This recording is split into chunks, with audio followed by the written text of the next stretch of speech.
Sauf dans le village de Metz, l'histoire de Zarafa fut oubliée des Français jusqu'en 1951. Même l'imposante biographie consacrée à Geoffroy Saint-Hilaire, rédigée par son fils, en avait occulté l'histoire. Ce n'est que lorsqu'un correspondant de presse, Gabriel Dardo, eut la curiosité de se plonger dans les archives du Caire qu'on a remis au goût du jour les souvenirs. Depuis, l'histoire de la girafe de Charles X s'est popularisée via une multitude de livres, aux enquêtes quelquefois divergentes de dates, d'interprétations et d'itinéraires, d'articles de presse se recopiant par des livres pour enfants et par le culminant d'un dessin animé à grand spectacle en 2012. Disons-le tout de suite, le prénom Zarafa, qui en arabe signifie simplement girafe, mais aussi douceur, tendresse, n'a été attribué qu'après la mort de la girafe en 1845. La giraphomania qui s'est emparée de la France lors de son périple et pendant les années de son séjour à Paris fut extraordinaire. Moult objets étaient décorés de girafes, des faïences, des bonbonnières, des tabatières, des papiers peints, les tissus. Les femmes portaient de hautes coiffures à la girafe. Elle était l'inspiratrice de chansons, poèmes, pamphlets et même d'un instrument de musique superbe appelé le piano girafe. Si on retient Zarafa comme la première girafe de France, ce n'était pas la première girafe parvenue en Europe. La plus ancienne serait celle de Jules César à Rome. Le sultan du Caire en avait offert une à Laurent de Médicis et le prince de Damas à Frédéric II de Prusse. Au commencement de l'histoire étaient deux personnages. Le premier est un Italien devenu français et même consul de France en Égypte. Le second s'est forgé à devenir le maître de l'Égypte. Le consul est un homme au profil aventurier, malin, ambitieux et opportuniste. Il est né à Turin en 1776 dans une famille de notables. Il s'appelle Bernardino Drovetti. À 20 ans, il abandonne ses études de droit pour s'engager dans l'armée française lors de la campagne d'Italie. Remarqué par Bonaparte, il tire profit de son bagage de juriste pour se faire nommer intendant militaire. C'est dans cette fonction qu'il accompagne les troupes françaises en Égypte. Il y reste après le départ de Bonaparte qui le nomme en 1802 sous-commissaire des relations commerciales à Alexandrie. Il est chargé de rétablir avec l'Égypte les relations rompues depuis le départ de l'armée française chassée par les Anglais. L'Égypte est en proie à la guerre civile. Bernardino Drovetti a le juste instinct de percevoir en Mehmet-Ali l'étoffe du futur dirigeant de l'Égypte, ce qu'il deviendra dès 1805 et pleinement à partir de 1810. En 1814, Bernardino Drovetti est révoqué dans la suite de la chute de Napoléon. Il décide cependant de profiter des retombées de la passion pour l'égyptologie qu'a fait naître l'expédition de Bonaparte. Drovetti fournit en antiquité égyptienne une grande partie de la collection du Louvre, la totalité de celle de Turin et de très nombreuses pièces pour Berlin. Homme d'affaires sans limite, il alimente aussi les jardins zoologiques d'Europe d'animaux exotiques, gazelles, autruches, chevaux arabes et même un éléphant. Devenu riche, il ne lui manque qu'un titre pour assouvir sa pleine ambition. Depuis 1814, le Piémont n'étant plus la France, il met en jeu ses puissants appuis pour obtenir la naturalisation française qu'il obtient en 1819 avec une Légion d'honneur en prime. 18 mois plus tard, le gouvernement le nomme consul général de Sa Majesté dans la vallée du Nil, ce qui est l'équivalent d'ambassadeur de France en Égypte. En 1824, quand vient l'avènement de Charles X, il pressent que Mehmet-Ali pourrait jouer le profit d'une entente française. Mehmet-Ali, pacha, vice-roi d'Égypte, albanais d'origine, est né vers 1770 dans une famille aisée. Lui aussi doit indirectement sa fortune à l'aventure napoléonienne. D'abord collecteur d'impôts, il part en 1801 avec un cousin à la tête de volontaires pour conquérir l'Égypte après le retrait de Bonaparte. Il épouse la fille d'un riche sultan mamelouk et ambitionne à ce titre le pouvoir que les Mamelouks détiennent en Égypte depuis près de 600 ans et n'ont aucunement l'intention de lui concéder. Pour asseoir son ambition, il cultive les soutiens populaires et accède au titre de pacha en 1805. Puis en 1811 vient un stratagème prisé en l'époque, il invite tous les dirigeants mamelouks à un festin et les empoisonne. Il régnera sans partage. Son grand projet est de rendre à l'Égypte à devenir une puissance émancipée de sa tutelle ottomane, dont elle est pour l'heure vassale de Constantinople. Il sait que les relations entre l'Europe chrétienne, Russie comprise, et l'Empire ottoman ne cessent de se dégrader en raison de la lutte des Grecs pour leur indépendance. Mehmet Ali ne veut pas se retrouver dans le camp des vaincus auquel il est tenu de fournir en pure perte des troupes ainsi que sa marine. Il souhaite présenter des gages à l'Occident. La France a toujours eu une politique pro-arabe contre l'Empire austro-hongrois. En 1825, le gouverneur du Soudan, subordonné de Mehmet Ali, lui offre 2 girafaux. Aussitôt, Bernardino Drovetti imagine qu'elle serait un cadeau diplomatique pour le royaume de France. En conseiller avisé, il présente le projet à Mehmet Ali, qui, vite convaincu, en fait le sien. Ce dernier le transpose cependant dans une dimension qui enchante peu la diplomatie parisienne mise dans la confidence. Puisqu'il a 2 girafaux, le pacha décide que l'un sera pour le roi de France et l'autre pour le roi d'Angleterre. Drovetti arrange habilement le tirage au sort des animaux et peut rapporter triomphant à son ministère « Notre girafe est solide et vigoureuse. Celle qui est échue au roi d'Angleterre est maladive et ne vivra pas longtemps. » De fait, la girafe anglaise, hivernant à Malte et supportant mal le long voyage par Gibraltar et l'océan, meurt à Londres peu après son arrivée. Les jeunes girafes arrivent du pays Maasai, où elles ont été capturées non sevrées, condition impérieuse de leur préparation à leur vie en captivité. L'alimentation des girafaux est confiée à de bonnes nourrices, chamelles ou vaches. Quant à leur transport, il est effectué à dos de chameaux, puis en marchant jusqu'au Nil pour y embarquer en felouque. Le convoi a parcouru près de 3000 km en 16 mois avant d'arriver à Alexandrie. Zarafa et sa compagne étaient alors âgés de 22 lunes, soit un peu moins de 2 ans. L'embarquement vers la France a lieu le 30 septembre 1826 à bord du Douai Fratelli, un petit navire brigantin à un seul pont et 2 mâts. Zarafa monte à bord en compagnie de 3 vaches qui fourniront les 25 litres de lait de sa nourriture quotidienne. Elle est accompagnée par 2 antilopes, mâles et femelles, cadeau personnel de Drovetti au roi. Et au moins 6 hommes, dont le neveu de Drovetti, 4 palefreniers arabes, dont Attir et Hassan, domestiques de Drovetti, qui resteront au souvenir. Zarafa est à fond de cale. Son cou émerge sur le pont par un panneau ouvert dont les bords ont été calfeutrés de bourrelets de tissu pour la protéger lors des mouvements du bateau. Elle est en outre à l'abri d'une toile d'huile étendue pour la protéger du soleil et de la pluie. La traversée durera un peu plus de 3 semaines. On a même rapporté que le capitaine chantait des chansons italiennes pour l'apaiser durant la tempête. Le bateau jette l'ancre à l'entrée du vieux port de Marseille le 23 octobre 1826. Il doit rester en rade 8 jours, le temps pour l'administration de trouver l'argent nécessaire à l'entretien de la girafe et ses compagnons, ainsi que pour coordonner les interventions des intendants de la santé publique de Marseille. Le 31 octobre, Zarafa débarque enfin, mais sans poser un sabot sur le quai. Un bateau de pêche vient la chercher avec toute la ménagerie pour les conduire en quarantaine. 17 jours au Lazaret. Zarafa est maintenant en France, mais encore loin de son objectif parisien. À Marseille, le préfet Christophe de Villeneuve-Bargemont l'attend.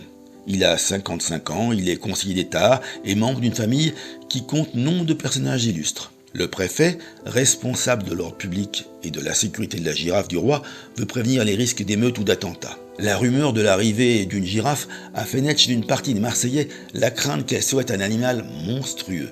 On évoque même une nouvelle tarasque. Alors on la fait arriver de nuit dans Marseille. Les vaches arrivent à la préfecture dans la journée du 14 novembre et Zarafa à 11h du soir, accompagné de ses bergers arabes qui sont logés avec elle. L'un d'eux couche dans un hamac suspendu à hauteur de sa tête, à 3,50 m pour la surveiller et la caresser entre les cornes. Villeneuve-Bargemont rend compte à son ministre du bon déroulement des opérations. La girafe est fort belle et a très bien commencé à reprendre au Lazaret sa première vigueur que la traversée de la mer avait un peu altérée. Villeneuve-Bargemont profite du courrier pour renouveler la demande de crédit pour préserver de tout dépérissement un aussi intéressant objet d'histoire naturelle. Il enchaîne logiquement en demandant les instructions de messieurs les professeurs du Muséum d'histoire naturelle. Les premiers visiteurs de Zarafat sont conviés le 30 novembre. Ce sont les élèves du Collège royal de Marseille. Puis viendront les privilégiés invités des soirées mondaines. Des artistes sont sollicités à réaliser des croquis destinés aux scientifiques et au public. Le 13 décembre, 2 des accompagnateurs de Zarafat et le neveu d'Odrovetti retournent vers l'Égypte. Restent Attir et Hassan. Le sevrage débute à partir du 12 février, jour où on a observé que la girafe mangeait le foin des vaches. Le lait sera progressivement remplacé par un mélange quotidien de 18 kg de maïs, d'orge et de fèves brisées au moulin. La girafe promenée dans les jardins de la préfecture et les allées de Marseille broute les feuilles d'arbres, à l'exception des frênes. Elle dédaigne totalement l'herbe des pelouses. Les sorties en ville durent jusque 2 à 3 heures vers la campagne environnante. Ainsi débute l'engouement populaire pour Zarafat. La foule devient si dense que le 3 mars, le préfet ordonne que dorénavant, des gendarmes accompagneront les trajets. Dans une optique de sécurité, la montée sur Paris est envisagée sur le Rhône et par la navigation intérieure. L'homme idoine envoyé pour prendre en charge Zarafat dans ce long périple est Étienne Geoffroy Saint-Hilaire. Il est né à Étampes en 1772.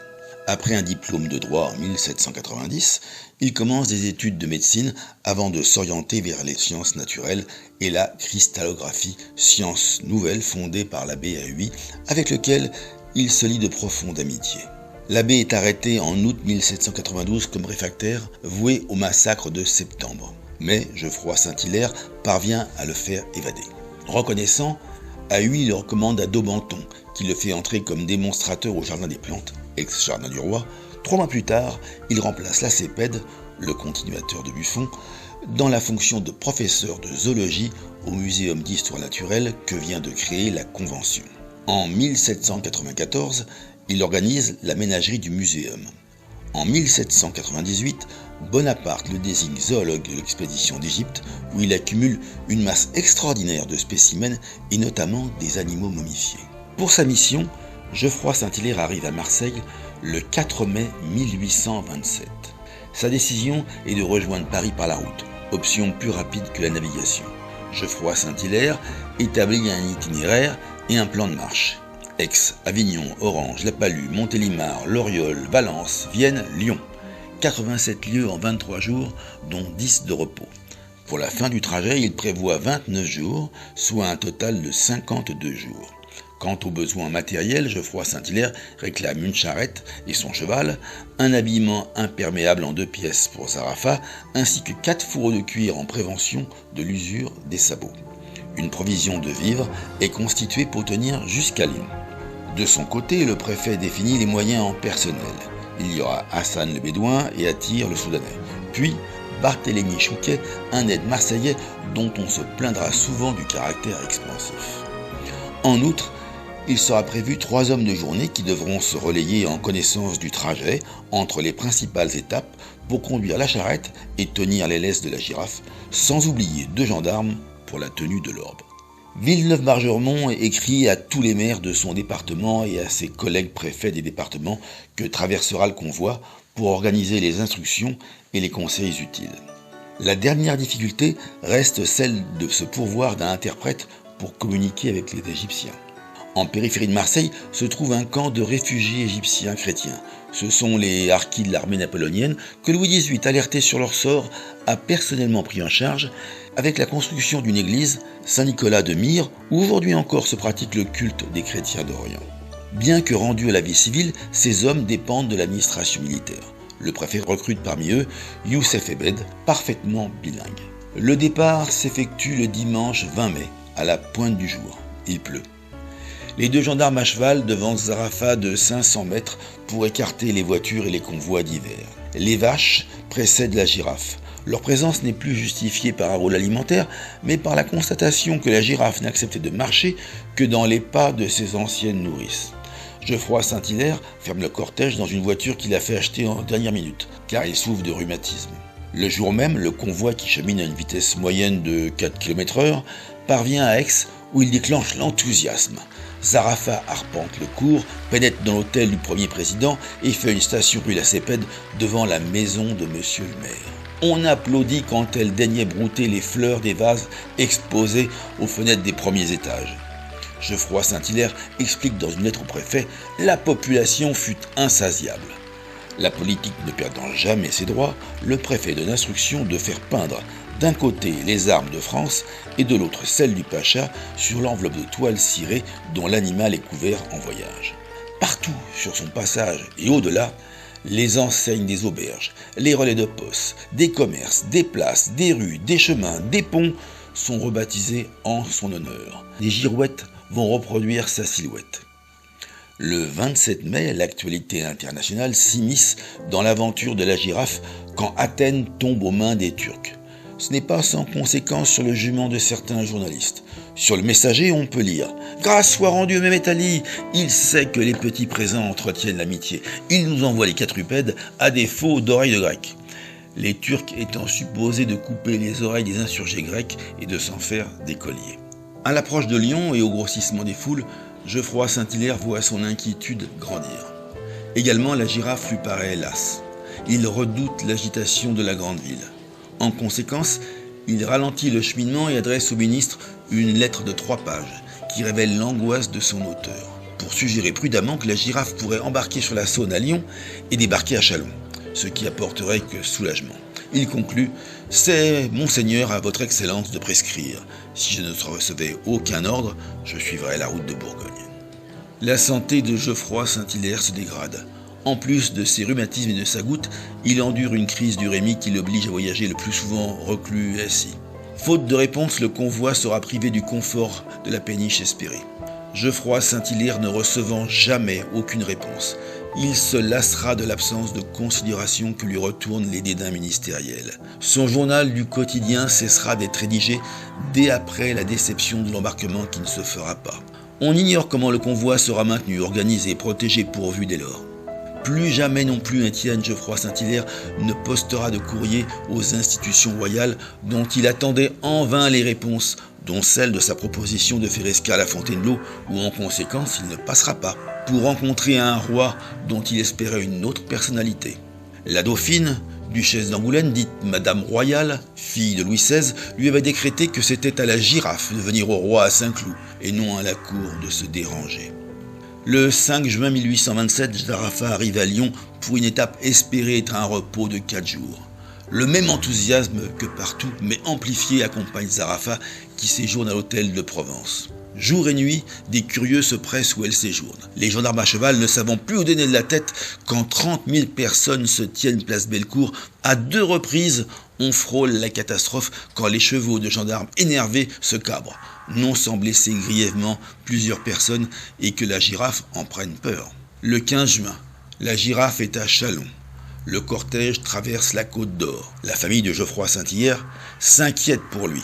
Son fils Isidore, âgé de 21 ans, se rend dans le sud et part à sa rencontre. Il parvient à le croiser. Il passe en sa compagnie et dans l'obligation de mondanité qu'il n'aurait pas voulu, la soirée présumée du samedi 23 juin à Auxerre. Il prévient sa mère de l'état de son mari par un courrier très attristé. C'est à partir d'ici, entre le 23 juin à Auxerre et son arrivée le 29 juin à Villeneuve-Saint-Georges, que les suppositions, les inconnus de parcours et les passions d'historiens s'affrontent dans le mystère de 6 journées pour lesquelles il n'existe aucun écrit décrivant par où est passée et où s'est arrêtée la girafe.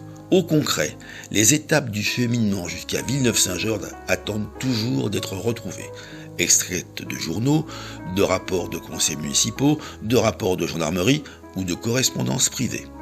Si certains historiens s'en remettent à la facilité aveugle et à la confiance du cheminement strict qu'avait prévu et annoncé Étienne Geoffroy Saint-Hilaire via Montreux et Fontainebleau et en s'appuyant sur le fait qu'il existe ensuite un pont de la girafe à Férisy au nord de Fontainebleau, d'autres ont eu réflexion au fait qu'il n'existe aucun texte rapportant que la girafe, qui pourtant soulevait les foules, relate son passage. On ne la signale nulle part dans sa remontée finale vers Paris, et certainement pas à Fontainebleau et ses parages, où il serait illogique qu'un journal de la grande ville royale ait manqué l'occasion d'un compte-rendu de l'événement. En cherchant à comprendre pourquoi le pont de Féricie se nomme pont de la Girafe, on apprend que c'est en fait parce que les ouvriers qui y travaillaient ont abandonné leur laveur pour aller hypothétiquement retrouver Zarafa, et sans qu'on relate qu'il les rejointe. Du côté des certitudes, Geoffroy Saint-Hilaire, fort de l'expérience d'un voyage éprouvant sinon ressenti décevant, savait qu'il valait mieux se faire discret. Et sur ce point, il a réussi. Il est natif d'Étampes, où se trouvent son épouse et les siens. Quoi de plus logique pour lui que de bifurquer vers ceux qui lui sont chers et de se soustraire par la même occasion aux foules qui risquent de perturber la remontée finale de Zarafa sur la route où il était attendu. Quoi de plus logique et humain qu'un point de rendez-vous convenu discrètement avec une famille dont on a été privé, inquiète sur sa santé. Famille dont on relatera ensuite pas de traces de sa présence, ni de retrouvailles, ni à Villeneuve-Saint-Georges, ni à Paris.